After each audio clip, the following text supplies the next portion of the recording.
Breaking news చూస్తున్నాం. ఆంధ్రప్రదేశ్ ని తీవ్ర తుఫాన్ నిండా ముంచింది. రాష్ట్రంలో లక్షల ఎకరాల్లో వరి నేలమట్టమైంది. పొలాలు చెరువులుగా మారిపోయాయి. కోత దశకు వచ్చిన వరిలో 90% నీటిపాలైంది. ఇప్పటికే నూర్పిళ్లు అయిన చోట ధాన్యపు రాసులు తడిసిపోయాయి.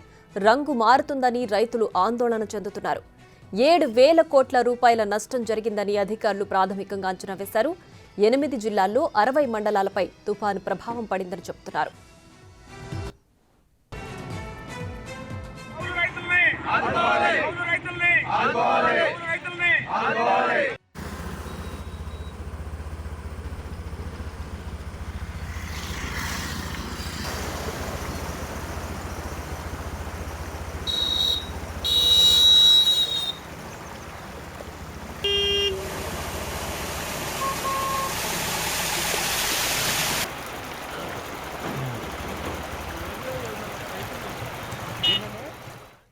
ఆంధ్రప్రదేశ్ ని తీవ్ర తుఫాన్ నిండా ముంచింది. రాష్ట్రంలో లక్షల ఎకరాల్లో వరి నేలమట్టమైంది.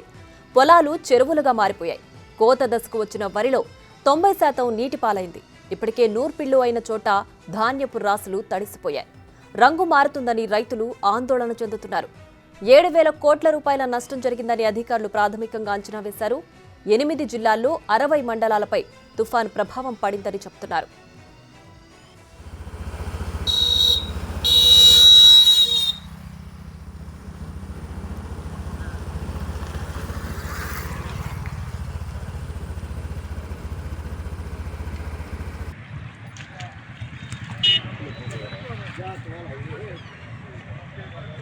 ధాన్యాన్ని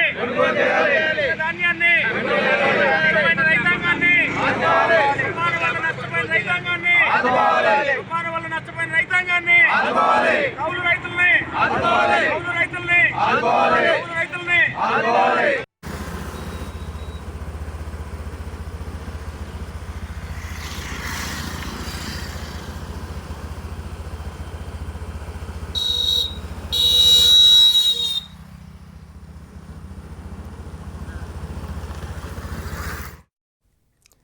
రైట్, ఇక ఇదే అంశానికి సంబంధించి మరింత సమాచారం మా ప్రతినిధి శివ లైవ్ లో అందించడానికి సిద్ధంగా ఉన్నారు. రైట్ శివ, చెప్పండి, మిచంగ్ తుఫాన్ ఆంధ్రప్రదేశ్ ని తీవ్రంగా ముంచినట్లుగా తెలుస్తోంది. ఇప్పటికే వరి పంట పైన కూడా ఎక్కువ ఎఫెక్ట్ పడినట్లుగా కూడా సమాచారం అందుతోంది. పూర్తి డీటెయిల్స్ ఏంటి?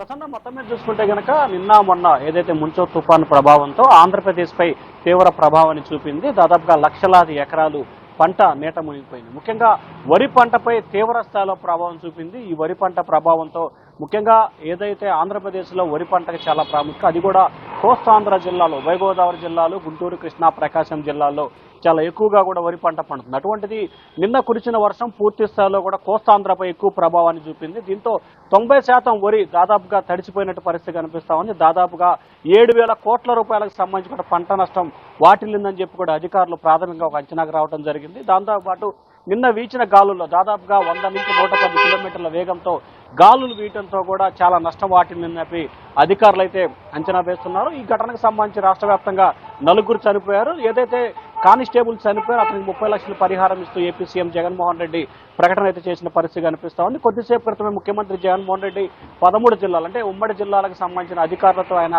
సమీక్షా సమావేశం నిర్వహించారు. ఈ సమావేశానికి సంబంధించి రైతులని తక్షణమే ఆదుకోవాలి, ఎక్కడైతే పంట పొలాలు నష్టపోయారో వారందరినీ ఆదుకునే విధంగా చర్యలు తీసుకోవాలి, రంగు మారిన కొనుగోలు చేయాలి, ఇళ్లు కానీ పశువులు కానీ కూలిపోయినా చనిపోయిన వారికి తక్షణమే పరిహారం అందించేందుకు అన్ని జిల్లా కలెక్టర్లకు 2 కోట్ల రూపాయలు కూడా ముఖ్యమంత్రి సహాయం నుంచి విడుదల చేసినట్లు కూడా సీఎం చెప్పారు. ఆ నిధులని తక్షణమే విడుదల చేసుకొని ఏదైతే వరద ప్రాంత బాధితులకు ఖర్చు పెట్టాలని చెప్పి కూడా ముఖ్యమంత్రి ఆదేశాలు జారీ చేశారు. దాంతోపాటుగా దాదాపుగా 8 జిల్లాల పరిధిలో 260 మండలాల్లో అంటే దాదాపుగా 26 పైగా మండలాల్లో ఈ వర్ష ప్రభావం వల్ల ఎక్కువగా నష్టం వాటిల్లిందని చెప్పి కూడా అధికారులు అంచనా వేయడం జరిగింది. అత్యధికంగా బాపట్ల జిల్లాకు సంబంధించి 8 మండలాల్లో తీవ్రంగా నష్టం వాటిల్లిందని చెప్పి అధికారులు అయితే అంచనా వేసిన పరిస్థితి కనిపిస్తాం. సో ఈ నేపథ్యంలో మొత్తం మీద పంట ఎంత నష్టం జరిగింది, ఎన్ని కోట్ల మేర నష్టం వచ్చింది అనే దానికి సంబంధించి రేపు కానీ ఎల్లుండి మధ్యాహ్నానికి కానీ స్పష్టత వచ్చే అవకాశం అయితే కనిపిస్తా ఉంది. కానీ ప్రస్తుతానికైతే రైతులకు సంబంధించి కానీ అలాగే ధాన్యానికి, నేలమాలిన ఇళ్లకి, అలాగే వ్యవసాయానికి సంబంధించిన పశువులు, వీటన్నిటి కూడా తక్షణ సహాయం వెంటనే అందజేయాలి. ఎవరైతే బాధితులు ఉన్నారో వారందరికీ 2,500 రూపాయల పరిహారం ఇవ్వాలని చెప్పి కూడా సీఎం అయితే ఆదేశాలు జారీ చేశారు. ప్రతి జిల్లాకు కూడా తుఫాను ఫండ్ కింద కూడా 2 కోట్ల రూపాయలు నిధులను విడుదల చేశారు. సో ఎల్లుండి మధ్యాహ్నానికల్లా ఎంత నష్టం వాటిల్లింది, ప్రభుత్వం ఎటువంటి చర్యలు తీసుకోబోతుంది అనే దానికి సంబంధించి స్పష్టత వచ్చే అవకాశాలు అయితే కనిపిస్తా ఉన్నాయి. ప్రసన్న. రైట్ శివ, అయితే రానున్న రోజుల్లో మిజోంగ్ తుఫాన్ ఎఫెక్ట్ ఎలా ఉండబోతోంది? ప్రధానంగా ఏ జిల్లాలు ఎఫెక్ట్ పడబోతున్నాయి? ప్రధానంగా నిన్న జరిగిన తుఫానుకి సంబంధించి కూడా 4 జిల్లాల్లో చాలా ఎక్కువగా ప్రమాదం వాటిల్లింది. అయితే నిన్న మొత్తం ఆంధ్రప్రదేశ్ సంబంధించి ఎల్లో జోన్ 5 జిల్లాలు, రెడ్ జోన్ 8 జిల్లాలు, ఆరెంజ్ జోన్ 4 జిల్లాలు పెట్టారు.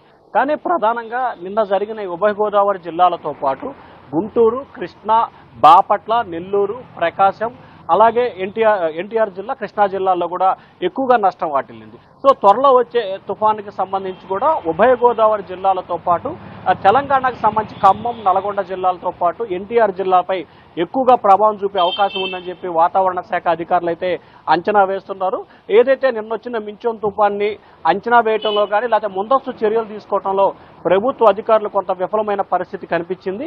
ఈ నేపథ్యంలోనే ఇక నుంచి వచ్చే ఎటువంటి తుఫాన్లైనా, ఎటువంటి విపత్కర పరిస్థితులైనా ఎదుర్కొనేందుకు జిల్లా యంత్రాంగం సిద్ధంగా ఉండాలని చెప్పి సీఎం ఆదేశాలు జారీ చేశారు. సో ఈ మధ్యలో ఉమ్మడి తూర్పుగోదావరి జిల్లాకు సంబంధించి ఉభయ గోదావరి, తూర్పుగోదావరి జిల్లాకు సంబంధించి 5 జిల్లాలు, అలాగే ఎన్టీఆర్ జిల్లా సంబంధించి మొత్తం ఈ 6 జిల్లాలకు సంబంధించి ఎక్కువగా ప్రభావం చూపే అవకాశాలు కనిపిస్తున్నాయి. ఈ 6 జిల్లాలకు సంబంధించిన అధికారులు అప్రమత్తంగా వ్యవహరించాలని చెప్పి ముఖ్యమంత్రి అయితే ఆదేశాలు జారీ చేశారు. దానికి అనుగుణంగానే అధికారులు చర్యలు తీసుకునే అవకాశాలు కనిపిస్తా ఉన్నాయి.